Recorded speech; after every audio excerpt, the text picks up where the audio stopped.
नमस्कार। देश और दुनिया की तमाम फटाफट खबरों में आपका स्वागत है। खबरों के लिए आपसे निवेदन कि यदि आपने हमारे चैनल को सब्सक्राइब नहीं किया है तो कृपया करके आपके अपने चैनल को सब्सक्राइब कर लें। आप सब्सक्राइब करते हैं तो हमें हिम्मत होती है सही और सच्ची खबरें आप तक पहुंचाने की। वरना मीडिया में किस तरह की खबरें आपको दिखाई जाती है यह आप भली भांति अब समझते हैं। तो क्या है आज की बड़ी खबरें। बिहार विधानसभा चुनाव 2 चरणों में होंगे। पहले चरण का मतदान 6 नवंबर को और दूसरे का 11 नवंबर को होगा। इस विधानसभा में एनडीए ने घुसपैठी और जंगल राज पर दांव लगाया तो इंडिया गठबंधन वोट चोरी बेरोजगारी को उठा रहा है। आप अवश्य कमेंट करके बताएं कि एनडीए का घुसपैठी और जंगल राज पर दांव कितना उचित रहेगा, क्योंकि जंगल राज कहना क्योंकि 20 साल से नीतीश कुमार का ही राज है, तो जंगल राज होगा तो किसका जंगल राज होगा। वहीं इंडिया गठबंधन वोट चोरी बेरोजगारी को उठा रहा है। बेरोजगारी कितना असर करेगी या वोट चोरी कितना असर करेगी यह आप भली भांति समझते हैं और इस पर आप अवश्य कमेंट करके बताएं।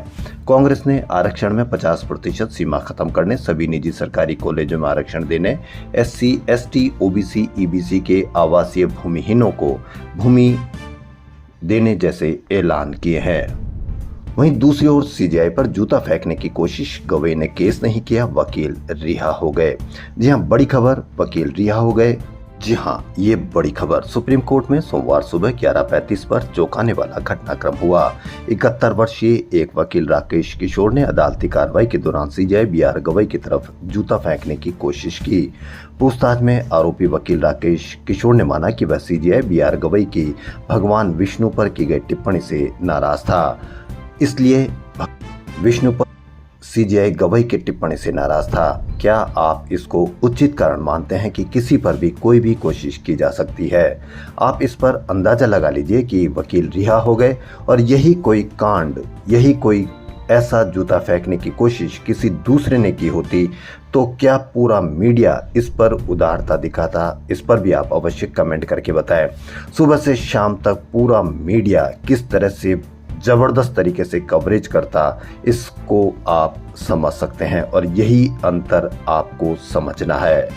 चंडीगढ़ में अब 80 वर्ष या उससे अधिक आयु के अकेले रहने वाले या बिस्तर पर पड़े बुजुर्गों को घर पर ही इलाज मिलने लगा है। इसके तहत अस्पताल की टीम उनके घर जाकर स्वास्थ्य जांच, परामर्श और प्राथमिक उपचार देती है। यदि स्थिति गंभीर हो तो मरीज को अस्पताल ले जाया जाता है। पहले चरण में 80 वर्ष से ऊपर के 1874 बुजुर्गों को योजना में शामिल किया गया है। ओडिशा के कटक में दशहरे के जुलूस में सांप्रदायिक तनाव के बाद हुई हिंसा को लेकर सोमवार को शहर बंद रहा। प्रशासन ने 13 थाना क्षेत्रों में निषेधाज्ञा लागू की। इंटरनेट सेवा पूरी तरह से बंद कर दी गई है। बिहार चुनाव के ऐलान के ठीक पहले यानी सोमवार को 25,625 करोड़ की योजनाओं का उद्घाटन शिलान्यास हुआ। वहीं महिलाओं के खाते में 2100 करोड़ रुपए भेजे गए। मुख्यमंत्री नीतीश कुमार ने 25,277 करोड़ की योजनाओं का उद्घाटन शिलान्यास किया। माउंट एवरेस्ट के तिब्बती ढलानों पर बर्फीले तूफान के कारण 500 से अधिक पर्वतारोही फंस गए। इनमें से 350 को ग्रामीणों और रेस्क्यू टीम ने सुरक्षित निकाला है। शुक्रवार से लगातार बर्फबारी और तेज हवाएं चल रही है।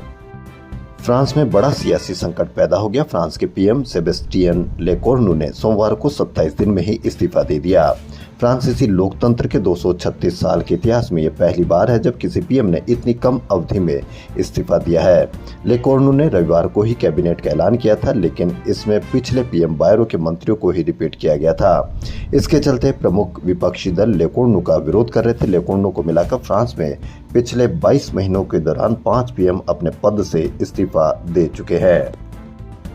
एक समय हुआ करता था जब डॉलर मजबूत होता था, रुपया कमजोर होता तो बड़ी बड़ी खबरें आपको मीडिया पर देखने को मिलती थी। मीडिया पर बताया जाता था कि रुपया कमजोर होने से किसका नुकसान होता है, किसकी साख गिरती है। लेकिन अब रुपया गिरने या रुपया कमजोर होने की कहीं कोई आपको खबर देखने को नहीं मिलेगी, क्योंकि इससे आपको नुकसान होगा या फायदा होगा ये सब मीडिया वाले अब चुप हो गए हैं। तो अमेरिकी डॉलर के मुकाबले भारतीय रुपया 88.79 पर बंद हुआ, जो रिकॉर्ड निचले स्तर 88.80 के करीब है।